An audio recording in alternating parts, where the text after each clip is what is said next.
പ്രിയപ്പെട്ടവരെ, പുണ്യപ്രവാചകൻ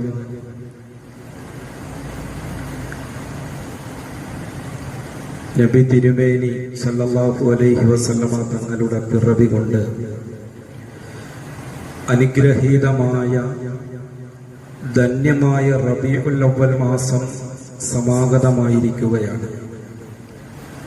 ഒരു റബീഉൽ അവ്വൽ മാസത്തെ കൂടി വരവേൽക്കാൻ, ഒരു റബീഉൽ അവ്വൽ മാസത്തിൽ ജീവിച്ചിരിക്കാൻ അല്ലാഹു നമുക്ക് തൗഫീഖ് നൽകിയിരിക്കുകയാണ്. ഇന്ന് റബീഉൽ അവ്വൽ 1 ഈ സന്ദർഭത്തിൽ പ്രവാചക പ്രഭു മുഹമ്മദുർ റസൂലുള്ളാഹി സ്വല്ലല്ലാഹു അലൈഹി വസല്ലം തങ്ങളോടുള്ള പ്രണയവും തങ്ങളോടുള്ള സ്നേഹവും ആ പ്രവാചകനിലുള്ള വിശ്വാസവും നമ്മുടെ ഹൃദയത്തിൽ പൂത്തുലയണം. പ്രവാചക ചര്യകൾ അനുധാവനം ചെയ്ത് ജീവിക്കാൻ നാം തയ്യാറാണ് എന്ന പ്രതിജ്ഞ നാം പുതുക്കേണ്ട സന്ദർഭമാണ്. അല്ലാഹുവിന്റെ കോടാനകോടി സൃഷ്ടികളിൽ ഏറ്റവും ഉത്കൃഷ്ടനാണ് അഷ്റഫുൽ ഖൽഖ് നബി മുഹമ്മദ് മുസ്തഫ സല്ലല്ലാഹു അലൈഹി വസല്ലമ തങ്ങൾ. അല്ലാഹുവിന്റെ സൃഷ്ടികളിൽ ഏറ്റവും സമുത്കൃഷ്ടനാണ് ആ പ്രവാചകൻ.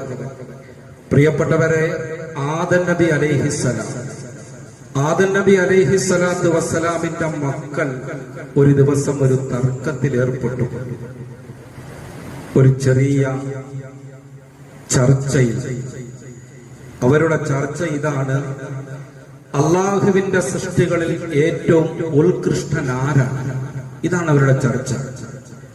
മക്കളിൽ ചിലര് പറഞ്ഞു, അള്ളാഹുവിന്റെ സൃഷ്ടികളിൽ ഏറ്റവും ഉത്കൃഷ്ടൻ നമ്മുടെ പിതാവായ ആദം നബിയാണ്. മറ്റു ചില മക്കൾ പറഞ്ഞു, അല്ല, ഒരിക്കലും അള്ളാഹുവിനോട് എതിർ പ്രവർത്തിക്കാത്ത, ധിക്കാരം പ്രവർത്തിക്കാത്ത, അല്ലാഹു മഅ്സൂമീങ്ങൾ, പാപത്തിൽ നിന്നും സുരക്ഷിതരാണ് എന്ന് വിശേഷിപ്പിച്ച മലക്കുകളാണ് അള്ളാഹുവിന്റെ സൃഷ്ടികളിൽ ഏറ്റവും ഉത്കൃഷ്ട സൃഷ്ടി എന്ന് മക്കളിൽ ചിലര് പറഞ്ഞു. ഈ ചർച്ചയും മക്കളുടെ ഇടയിലുള്ള ഈ തർക്കങ്ങളുമൊക്കെ കേട്ടുകൊണ്ട് ബഹുമാനപ്പെട്ട അബുൽ ബഷർ ആദം നബി അലൈഹിസ്സലാമിന്റെ പ്രിയപ്പെട്ട മക്കളുടെ അടുക്കിലേക്ക് ഇറങ്ങിച്ചെന്നിട്ട് ചോദിച്ചു, എന്താണ് നിങ്ങളുടെ ചർച്ച? ഏത് വിഷയത്തെ കുറിച്ചാണ് നിങ്ങൾ തർക്കിക്കുന്നത്? വിഷയം പിതാവായ ആദം നബിയുടെ മുമ്പിൽ പ്രിയപ്പെട്ട മക്കൾ വിവരിച്ചു കൊടുത്തു. ആ സമയത്ത് പ്രിയപ്പെട്ടവരെ, ബഹുമാനപ്പെട്ട ആദം നബി അലൈഹിസ്സലാം പ്രിയപ്പെട്ട മക്കളോട് പറഞ്ഞു, മക്കളെ, നിങ്ങൾ പറയുന്നത് പോലെ അള്ളാഹുവിന്റെ സൃഷ്ടികളിൽ ഏറ്റവും ഉത്കൃഷ്ടൻ നിങ്ങളുടെ പിതാവായ, അഥവാ ഞാൻ ആദമല്ല, മറിച്ച് അള്ളാഹുവിന്റെ മലക്കുകളുമല്ല അള്ളാഹുവിന്റെ സൃഷ്ടികളിൽ ഏറ്റവും ഉത്കൃഷ്ടനായവർ.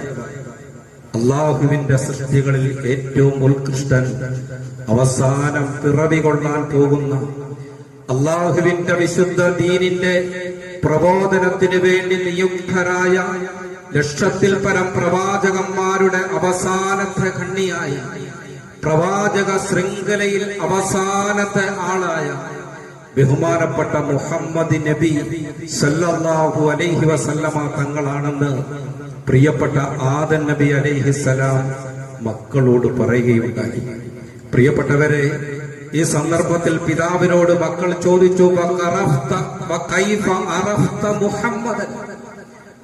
അള്ളാഹുവിന്റെ സൃഷ്ടികളിൽ ഏറ്റവും ഉത്കൃഷ്ടനായ സൃഷ്ടി മുഹമ്മദ് നബി സല്ലല്ലാഹു അലൈഹി വസല്ലമ തങ്ങളാണെന്നും അവസാനം മുഹമ്മദ് എന്നു പേരുള്ള ഒരു പ്രവാചകൻ പിറവി കൊള്ളാനുണ്ട് എന്നുമുള്ള കാര്യം താങ്കൾക്ക് ആരാണ് അറിയിച്ചതെന്നത്?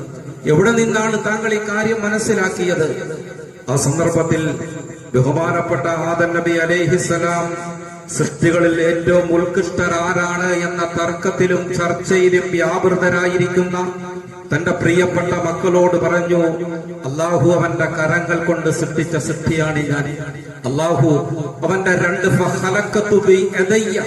ആദം നബി അലൈഹിസ്സലാമിന്റെ സൃഷ്ടിപ്പിനെ കുറിച്ച് അള്ളാഹു പറഞ്ഞത്, ആദം നബിയെ ഞാൻ എന്റെ 2 കരങ്ങൾ കൊണ്ടാണ് സൃഷ്ടിച്ചത്. വനഫഖ്തു ഫീഹി മിർ റൂഹി, എന്റെ സ്വന്തം ആത്മാവിൽ നിന്നും അവനിൽ ഞാൻ ജീവൻ പകർന്നു കൊടുത്തു. അങ്ങനെ ആദം നബി അലൈഹിസ്സലാം ജീവനോടുകൂടി എഴുന്നേറ്റ് അദ്ദേഹം നോക്കുന്നത് വറഫഅതു റഅസി ഫറഅയ്തു അലാ ഖബാഇലിൽ അർശി മക്തൂബൻ ലാ ഇലാഹ ഇല്ലല്ലാഹ് മുഹമ്മദുർ റസൂലുള്ളാഹ്. ആദം നബി അലൈഹിസ്സലാമിന് അല്ലാഹു റൂഹ് ഇട്ടു കൊടുത്തു. അദ്ദേഹം ഇങ്ങനെ എഴുന്നേറ്റ് അല്ലാഹുവിന്റെ മഹത്തായ സിംഹാസനത്തിന്റെ തൂണുകളിലേക്ക്, ആ സിംഹാസനത്തിലേക്ക് നോക്കുമ്പോൾ അതിന്റെ ഓരോ തൂണുകളിലും ആലേഖനം ചെയ്യപ്പെട്ടതായി ആദം നബി അലൈഹിസ്സലാം കണ്ടു. എന്താണ് അർശിന്റെ തൂണുകളിൽ ആലേഖനം ചെയ്യപ്പെട്ടിരിക്കുന്ന വരികൾ? ലാ ഇലാഹ ഇല്ലല്ലാഹ്, അല്ലാഹു അല്ലാതെ ആരാധ്യനില്ല. അതിനോട് ചേർത്ത് മുഹമ്മദുർ റസൂലുള്ളാഹ്, മുഹമ്മദ് നബി അലൈഹിസ്സലാം അല്ലാഹുവിന്റെ തിരുദൂതനാണ്. ഇതാണ് അർശിന്റെ തൂണുകളിൽ എഴുതപ്പെട്ടിരിക്കുന്നത്. ആദം നബി അലൈഹിസ്സലാം പറഞ്ഞു, മക്കളെ, ലൻ തുളിഫ് ഇലാ ഇസ്മിക ഇലാ അഹബ്ബിൽ ഖൽഖി ഇലൈക. ആദം നബി അലൈഹിസ്സലാം അല്ലാഹുവിനോട് ചോദിച്ചു, അല്ലാഹുവേ, നിന്റെ പേരിനോടൊപ്പം ആരുടെ നാമമാണ് നീ ചേർത്തെഴുതിയിരിക്കുന്നത്? നിന്റെ നാമത്തോടൊപ്പം നിനക്ക് ഏറ്റവും പ്രിയപ്പെട്ട ഒരു വ്യക്തിയുടെ നാമമല്ലാതെ മറ്റാരുടെയും നാമം നീ ചേർത്തെഴുതുകയില്ലല്ലോ എന്ന് ആദം നബി അലൈഹിസ്സലാം അല്ലാഹുവിനോട് പറഞ്ഞത്രേ. പ്രിയപ്പെട്ടവരെ, ഇതിൽ നിന്നും ആദം നബി അലൈഹിസ്സലാമിന് മനസ്സിലായി, അവസാനം ഈ പ്രവാചക പരമ്പരയുടെ അവസാനം നാന്ദി കുറിച്ചുകൊണ്ട് ഈ പ്രവാചക ശൃംഖലയുടെ അവസാനത്തെ ഖണ്ണിയായി അഷ്റഫുൽ ഖൽഖി നബി മുഹമ്മദുർ റസൂലുള്ളാഹി സല്ലല്ലാഹു അലൈഹി വസല്ലമ തങ്ങൾ പൂജാതനാകാനുണ്ട്. ആ പ്രവാചകനാണ് അള്ളാഹുവിന്റെ സൃഷ്ടികളിൽ ഏറ്റവും ഉത്കൃഷ്ടൻ, അള്ളാഹുവിന് ഏറ്റവും ഇഷ്ടപ്പെട്ട നബിയ് അദ്ദേഹമാണെന്ന് ബഹുമാനപ്പെട്ട ആദം നബി അലൈഹിസ്സലാം തന്റെ പ്രിയപ്പെട്ട മക്കളോട് പറഞ്ഞു കൊടുത്തു. ഈ സന്ദർഭത്തിൽ റബീഉൽ അവ്വൽ ആദ്യത്തെ വെള്ളിയാഴ്ച നാം ഇവിടെ ഒരുമിച്ച് കൂടുമ്പോൾ എത്രയോ വർഷങ്ങളായി പ്രവാചകന്റെ മഹത്വങ്ങളും മദ്ഹുകളും പ്രവാചക പ്രകീർത്തനങ്ങളും നാം ഇങ്ങനെ കേൾക്കുന്നു. നാം അക്കമിട്ട് അടിവരയിട്ട് മനസ്സിലാക്കുക, ആ പ്രവാചകനോടുള്ള മഹത്വം, ആ പ്രവാചകന്റെ സ്ഥാനം, ആ പ്രവാചകൻ അല്ലാഹു കൊടുത്ത ബഹുമതികൾ നമ്മുടെ മനസ്സിൽ ഉറയ്ക്കണം. പ്രിയപ്പെട്ടവരെ, കേവലം ഒരു റബീഉൽ അവ്വൽ മാസം വരുമ്പോൾ 12 ദിവസം മൗലിദ് പാരായണം ചെയ്ത് അന്നദാനം വെച്ച് വിളമ്പി ആ പ്രവാചകൻ സ്നേഹം നാം അവസാനിപ്പിക്കാൻ പാടില്ല. എപ്പോഴും ആ പ്രവാചകനെ കുറിച്ചുള്ള പ്രകീർത്തനങ്ങൾ നമ്മളിൽ ഉണ്ടാകണം. ആ പ്രവാചകന്റെ മഹത്വങ്ങളും മദ്ഹുകളും നാം പറയണം. ആ പ്രവാചക ശ്രേഷ്ഠന്റെ മഹത്വങ്ങൾ നാം ഉൾക്കൊണ്ട് ജീവിക്കേണ്ടതുണ്ട്. അള്ളാഹുവിന് ഏറ്റവും ഇഷ്ടപ്പെട്ട നബി, ഏറ്റവും ഇഷ്ടപ്പെട്ട സൃഷ്ടി മഹാനായ നബിയുന മുഹമ്മദ് മുസ്തഫ സല്ലല്ലാഹു അലൈഹി വസല്ലം തങ്ങളാണ്. അള്ളാഹുവിന് ഏറ്റവും ഇഷ്ടപ്പെട്ട നബി, അള്ളാഹു ഏറ്റവും അധികം സ്നേഹിച്ച ബഹുമാനിച്ച പ്രവാചകൻ, അള്ളാഹു ഏറ്റവും അധികം ആദരിച്ച പ്രവാചകൻ, ആദരവായ പ്രവാചകൻ നബി മുഹമ്മദ് മുസ്തഫ സല്ലല്ലാഹു അലൈഹി വസല്ലം തങ്ങളാണ്. നമ്മളോട് പ്രവാചകനെ ആദരിക്കണമെന്നും അംഗീകരിക്കണമെന്നും അനുസരിക്കണമെന്നും പഠിപ്പിക്കുന്നതിന് മുമ്പ് അള്ളാഹു തന്റെ പ്രവാചകനെ ആദരിച്ച് നമുക്ക് പഠിപ്പിച്ചു തന്നിരിക്കുകയാണ്. പ്രിയപ്പെട്ടവരെ, വിശുദ്ധമായ ഖുർആനിൽ 25ഓളം പ്രവാചകന്മാരുടെ പേരുകൾ അല്ലാഹു സുബ്ഹാനഹു വ തആല പറയുന്നുണ്ട്. ആ പ്രവാചകന്മാരെ അഭിസംബോധന ചെയ്തുകൊണ്ട് അല്ലാഹു വിശുദ്ധ ഖുർആൻ സംസാരിച്ച വിഷയങ്ങൾ വിശുദ്ധ ഖുർആനിലൂടെ നമ്മളെ പഠിപ്പിക്കുന്നുണ്ട്. ബഹുമാനപ്പെട്ട ആദം നബി അലൈഹിസ്സലാം അല്ലാഹുവിന്റെ ആദ്യത്തെ പ്രവാചകനാണ്. ആദം നബി അലൈഹിസ്സലാമിനെ അഭിസംബോധന ചെയ്തുകൊണ്ട് അല്ലാഹു സംസാരിക്കുന്നത്, യാ ആദമുസ്കുൻ അൻത വസൗജുകൽ ജന്ന. ഏ ആദമേ, നിങ്ങൾ പ്രത്യേകം ശ്രദ്ധിക്കണം. ആദം നബി അലൈഹിസ്സലാമിനെ അല്ലാഹു വിളിച്ചത്, ആദം നബി അലൈഹിസ്സലാമിനെ അല്ലാഹു അഭിസംബോധന ചെയ്യുന്നത് യാ ആദം എന്ന് പറഞ്ഞുകൊണ്ടാണ്. ഏ ആദമേ, പേരെടുത്ത് വിളിച്ചു അല്ലാഹു തആല. മൂസാ നബി അലൈഹിസ്സലാം അള്ളാഹുവിനോട് സംസാരിച്ച പ്രവാചകനാണ്. അള്ളാഹുവിന്റെ പ്രകാശം കണ്ട പ്രവാചകനാണ്. ആ പ്രവാചകനെ അല്ലാഹു തആല വിളിച്ച് സംസാരിക്കുന്നത് യാ മൂസ എന്നാണ്. പ്രിയപ്പെട്ടവരെ, അതുപോലെ പ്രവാചകന്മാർ പലരുടെയും പേരെടുത്ത് അല്ലാഹു അഭിസംബോധന ചെയ്യുന്നുണ്ട്. യാ നൂഹ് എന്നും യാ ഇബ്രാഹിം എന്നും യാ ഈസ എന്നും യാ സാലിഹെന്നും യാ ഹൂദെന്നും യാ ദാവൂദെന്നും തുടങ്ങി പ്രവാചകന്മാരെ മുഴുവനും അല്ലാഹു പേരെടുത്ത് അഭിസംബോധന ചെയ്യുമ്പോൾ നബി സല്ലല്ലാഹു അലൈഹി വസല്ലമ തങ്ങളുടെ പേര് വിശുദ്ധ ഖുർആനിൽ ഒരു പ്രാവശ്യം പോലും യാ മുഹമ്മദ് മുഹമ്മദേ എന്ന് അല്ലാഹു തആല അഭിസംബോധന ചെയ്തിട്ടില്ല. അല്ലാഹു ആ പ്രവാചകന് കൊടുത്ത മഹത്വം എത്ര വലുതാണ്, ആ പ്രവാചകൻ അല്ലാഹു കൊടുത്ത ആദരവ് എത്ര വലുതാണ്. എന്റെ പ്രിയപ്പെട്ടവരെ, ആ പ്രവാചകൻ സല്ലല്ലാഹു അലൈഹി വസല്ലമ തങ്ങളെ അല്ലാഹു അഭിസംബോധന ചെയ്തത് യാ അയ്യുഹൽ മുസമ്മിൽ, യാ അയ്യുഹൽ മുദ്ദസ്സിർ, യാ അയ്യുഹൻ നബിയ്യു, യാ അയ്യുഹർ റസൂലു എന്നൊക്കെ. ആ പ്രവാചകൻ അല്ലാഹു തആല കൊടുത്ത സ്ഥാനങ്ങൾ, പ്രവാചകൻ കൊടുത്ത മഹത്വങ്ങൾ, ആ മഹത്വങ്ങൾ പ്രവാചകനിലേക്ക് ചേർത്തിട്ട് പറഞ്ഞു, അല്ലയോ പുതപ്പ് മൂടി കിടക്കുന്ന പ്രവാചകരെ, അല്ലയോ പുതച്ചു കിടക്കുന്ന പ്രവാചകരെ, അല്ലയോ നബിയെ, അല്ലയോ റസൂലെ.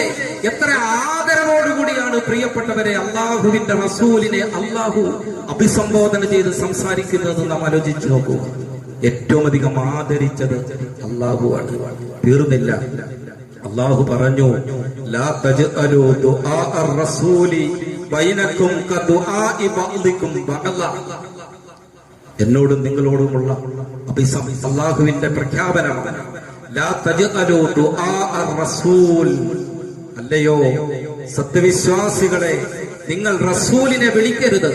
കദുആഇ ലാ തജ്അലൂ ദുആ അർ-റസൂലി ബൈനക്കും കദുആഇ ബഅദികും ബഅദ. നിങ്ങൾ ചിലരെ വിളിക്കുന്നത് പോലെ നിങ്ങൾ അല്ലാഹുവിന്റെ തിരുദൂതരെ വിളിക്കരുത്.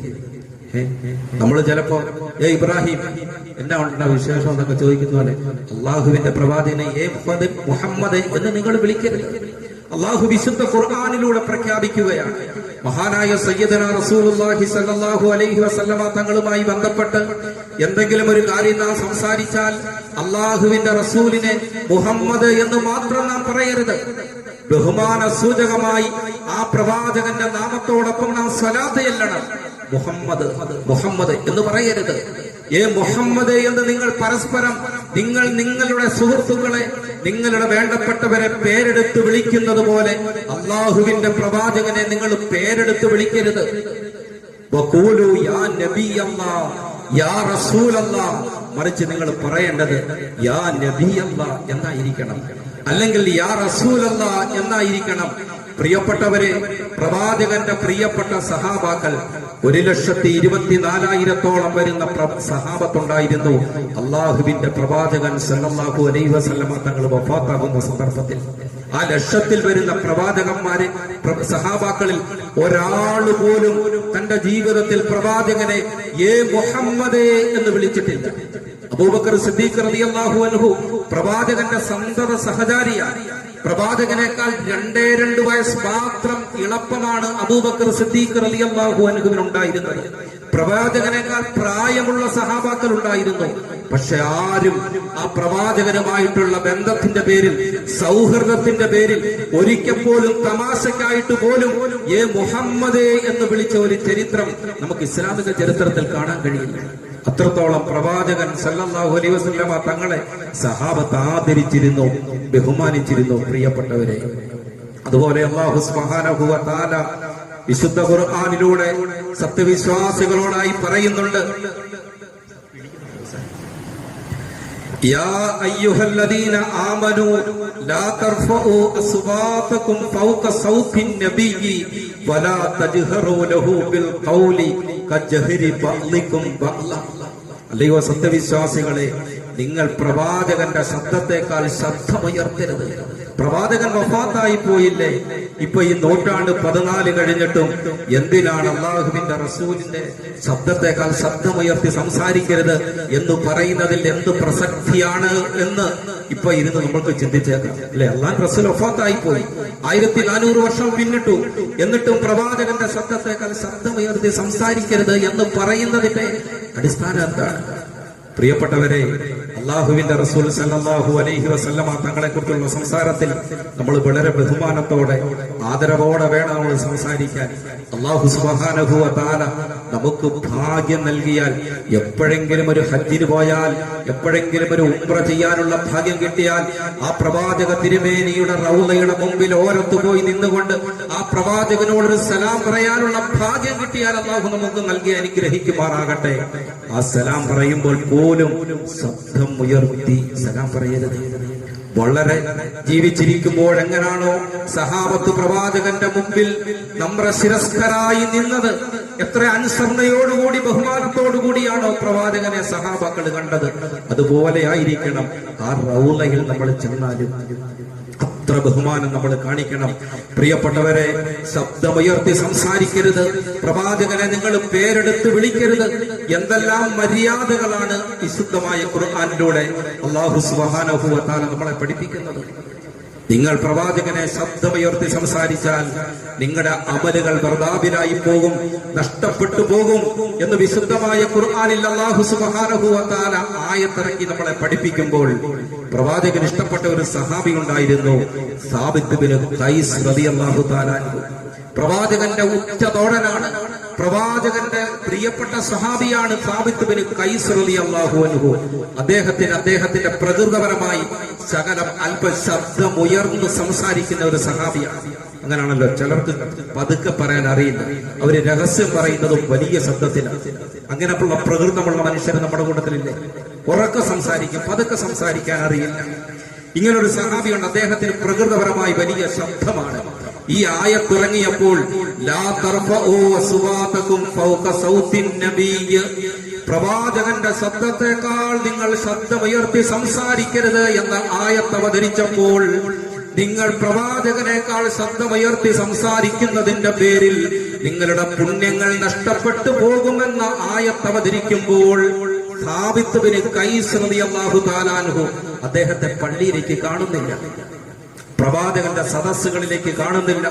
എപ്പോഴും പ്രവാചകനെ നിഴലുപോലെ പിന്തുടർന്ന് 5 വക്ത് നമസ്കാരത്തും പ്രവാചകന്റെ പിന്നിൽ മദീനത്തെ പള്ളിയുടെ സഫിൽ അണിനിന്നിരുന്ന സഹാബി സാബിത്ത് ബിൻ ഖൈസ് റളിയല്ലാഹു അൻഹു അദ്ദേഹത്തെ കാണുവാനില്ല.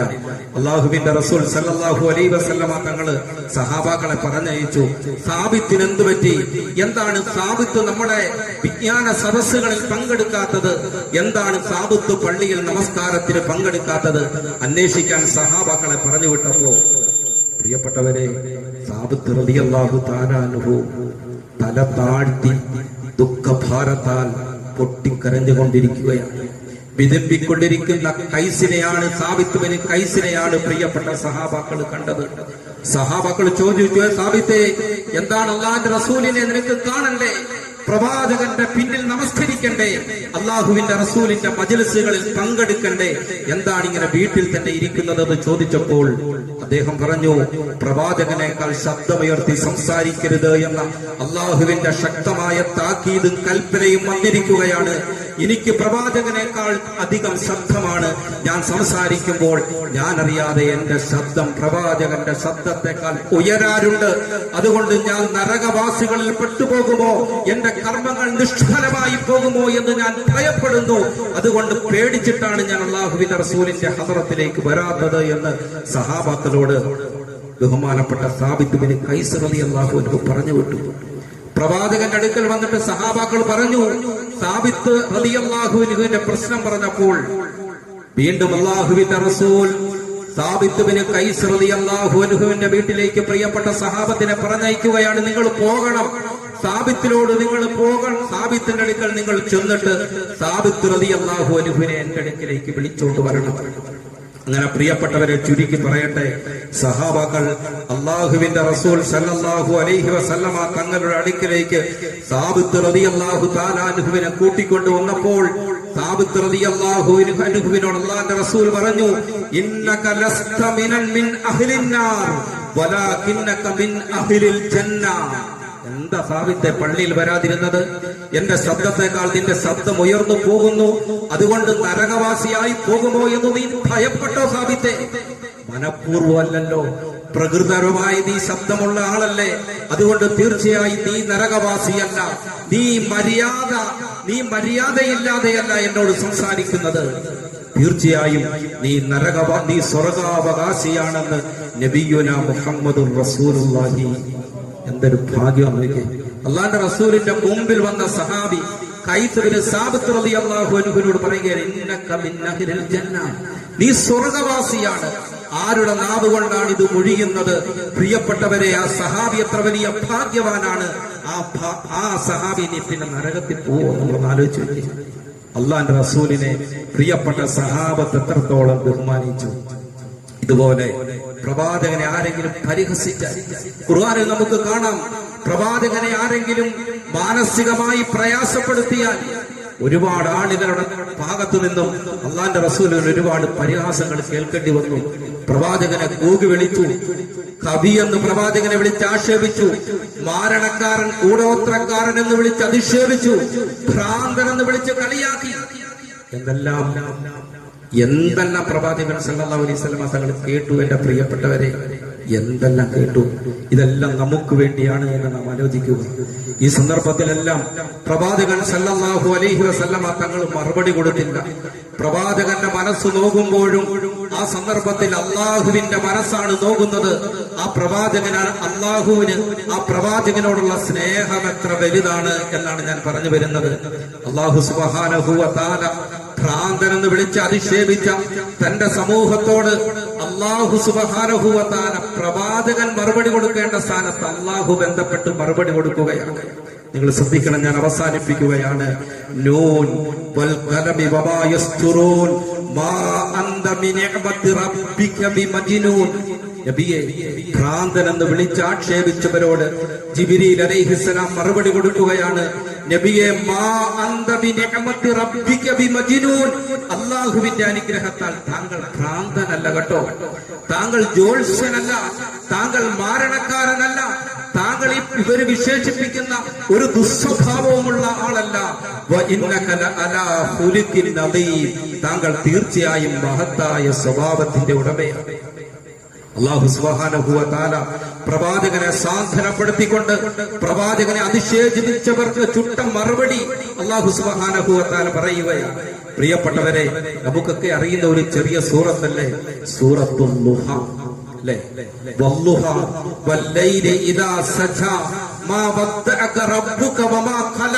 ഈ സൂറത്ത് എപ്പോഴാണ് അവതരിപ്പിച്ചതെന്നറിയുമോ? അല്ലാഹു സുബ്ഹാനഹു വ തആല ഈ സൂറത്ത് അവതരിപ്പിക്കുന്നത് മഹാനായ പ്രവാചകൻ സല്ലല്ലാഹു അലൈഹി വസല്ലമ തങ്ങളെ സമാധാനപ്പെടുത്തിക്കൊണ്ട്, തങ്ങളെ സ്വാന്തനപ്പെടുത്തിക്കൊണ്ട് ഇറക്കിയ ആയത്തുകളാണ് വല്ലുഹ എന്ന അധ്യായത്തിലെ സൂക്തങ്ങൾ. ഇത് പ്രവാചക പ്രകീർത്തനമാണ് ഈ സൂറത്ത് മുഴുവനും. എന്താണ്? പ്രവാചകൻ സല്ലല്ലാഹു അലൈഹി വസല്ലമ തങ്ങൾക്ക് വഹി വന്നു. തുടർന്നൊരു 10-15 ദിവസം ജിബ്രീൽ അലൈഹിസ്സലാം പ്രവാചകന്റെ അടുത്ത് വരുന്നില്ല, വഹി ഇറങ്ങുന്നില്ല. ഈ സമയത്ത് മക്ക മുശ്രിക്കീങ്ങൾ പ്രവാചകനെ കളിയാക്കിയിട്ട് പറഞ്ഞു, താങ്കളെ നിന്റെ മുഹമ്മദെ നിന്റെ റബ്ബ് നിന്നെ വെറുത്തിരിക്കുകയാണ്, നിന്റെ റബ്ബിന് നിന്നെ വേണ്ട എന്ന് പറയുമ്പോൾ ആ പ്രവാചകന്റെ മനസ്സിൽ എത്ര വേദന ഉണ്ടാകും. മുശ്രിക്കീങ്ങൾ വന്ന് പറയുന്നു, റബ്ബ് നിന്നെ വെറുത്തിരിക്കുന്നു മുഹമ്മദെ, നിന്റെ റബ്ബിന് നിന്നെ വേണ്ട എന്ന് ആക്ഷേപിച്ചു. ഖദീജ റളിയല്ലാഹു അൻഹ പോലും പ്രവാചകനോട് ഇങ്ങനെ വന്ന് ചോദിച്ചു, നബിയെ, മക്ക മുഴുവനും പ്രചാരത്തിൽ മക്കയിലുള്ള ആളുകളുടെ മുഴുവനും ചർച്ച മുഹമ്മദിനെ റബ്ബ് കൈയൊഴിഞ്ഞു, മുഹമ്മദിനെ റബ്ബിന് വേണ്ട എന്ന ചർച്ചയാണ്. പ്രവാചകന് വലിയ സങ്കടമുണ്ടായി. എന്റെ പ്രിയപ്പെട്ടവരെ, ആ സമയത്ത് അല്ലാഹു സുബ്ഹാനഹു വ തആല വാത്സല്യമുള്ള ഒരു പിതാവിനെ പോലെ, സ്നേഹനിധിയായ ഒരു മാതാവിനെ പോലെ, ഏറ്റവും സൗഹൃദം കാത്തു സൂക്ഷിക്കുന്ന ഒരു ഉറ്റ സുഹൃത്തിനെ പോലെ അല്ലാഹു തആല പ്രവാചകനോട് പറയുന്നു, വല്ലുഹാ വല്ലൈലി ഇദാ സജാ. പൂർവാഹനം തന്നെയാണ് സത്യം. വല്ലൈലി ഇദാ സജാ, രാത്രി തന്നെയാണ് സത്യം. അത് ശാന്തമാകുമ്പോൾ അല്ലാഹു തആല രാത്രിയെ സത്യം ചെയ്തിട്ട്, പകലിനെ സത്യം ചെയ്തിട്ട് അല്ലാഹു പറയുന്നു, സ്നേഹമുള്ള ഒരു പിതാവ് തന്റെ പ്രിയപ്പെട്ട മകനോട് പറയുന്നത് പോലെ, വാത്സല്യനിധിയായ ഒരു മാതാവ് തന്റെ പ്രിയപ്പെട്ട മക്കളെ ഓരത്തോട് ചേർത്ത് പറയുന്നത് പോലെ, മാ വദ്ദഅക റബ്ബുക വമാ ഖല. നബിയെ, സങ്കടം വന്നല്ലേ? താങ്കളുടെ റബ്ബ് താങ്കളെ ഉപേക്ഷിച്ചു, താങ്കളുടെ റബ്ബിന് താങ്കളെ വേണ്ട എന്നൊക്കെ പറഞ്ഞപ്പോ താങ്കൾ വിഷമിച്ചോ നബിയെ? തീർച്ചയായും നിന്റെ രക്ഷിതാവ് നിന്നെ കൈവിട്ടിട്ടില്ല നബിയെ, നിന്നെ വെറുത്തിട്ടില്ല നബിയെ. ഇവിടെ പരിഹസിച്ചോട്ടെ, കുത്തുവാക്കുകൾ കേട്ടോട്ടെ, ആക്ഷേപങ്ങൾ താങ്കൾ കേട്ടോട്ടെ, പക്ഷേ താങ്കൾക്ക് അല്ലാഹു തആല പരലോകത്ത് ഒരുക്കി വച്ചിരിക്കുന്നത് ഇവിടുത്തേക്കാൾ ഉത്കൃഷ്ടമായ അനുഗ്രഹങ്ങളാണ്. പരലോകത്ത് അല്ലാഹു താങ്കൾക്ക് വേണ്ടി സമ്മാനിച്ചു വെച്ചിരിക്കുന്നത്, ഒരുക്കി വച്ചിരിക്കുന്നത്. പ്രിയപ്പെട്ടവരെ, അങ്ങനെ ഈ സൂറത്ത് മുഴുവനും പ്രവാചക പ്രകീർത്തനങ്ങളാണ്, മഹത്വങ്ങളാണ്. ഞാൻ അവസാനിപ്പിക്കട്ടെ. അതുകൊണ്ട് പ്രവാചകനെ കുറിച്ച് നമ്മൾ പഠിക്കാനുള്ള അസുലഭ സന്ദർഭങ്ങളാണ് പരിശുദ്ധമായ റബീഉൽ അവ്വൽ മാസം. അതുകൊണ്ട് അവസാനമായ ഒരു കാര്യം പറയാം. മാനസികമായി എന്തെങ്കിലും ആർക്കെങ്കിലും ബുദ്ധിമുട്ടുണ്ടെങ്കിൽ പ്രവാചകന്റെ മാനസികാവസ്ഥ നമ്മൾ നോക്കണം. ഈ രൂപത്തിൽ മാനസിക സംഘർഷം കൊണ്ട് പ്രയാസപ്പെടുന്നവർ, മനോദുഃഖം കൊണ്ട് പ്രയാസപ്പെടുന്നവർ, പരീക്ഷിക്കപ്പെടുന്നവർ സൂറത്തുൽ ദുഹ പാരായണം ചെയ്തോളൂ. മഹാന്മാര് പറയുന്നു, മാനസിക പ്രയാസങ്ങൾ, സംഘർഷങ്ങൾ മാറി മനസ്സിന് സമാധാനം, മനസ്സിന് ആശ്വാസമുണ്ടാകും. സൂറത്തുൽ ദുഹ പാരായണം ചെയ്തു. കാരണം പ്രവാചകന്റെ പ്രയാസം കൊണ്ട് വീർപ്പുമുട്ടിയ മനസ്സിനെ സ്വാന്തനപ്പെടുത്താൻ അള്ളാഹു അവതരിപ്പിച്ച വിശുദ്ധ സൂറത്താണ് സൂറത്തുൽ ദുഹ. ആ ദുഹ അധ്യായം ഓതിക്കൊടുത്തപ്പോ പ്രവാചകൻ സന്തോഷിച്ചു, സമാധാനപ്പെട്ടു. പ്രവാചകന്റെ ദുഃഖങ്ങൾ അകന്നു, മനസ്സിൽ മുഖത്ത് പ്രകാശം, സന്തോഷം തുടിതൊണ്ടു. അതുകൊണ്ട് പ്രിയപ്പെട്ടവരെ, ദുഹ സൂറത്ത് പാരായണം ചെയ്യും. ഹബീബായ പ്രവാചകന്റെ മഹത്വങ്ങളാണ് ആ സൂറത്തിൽ പറയപ്പെടുന്നത്.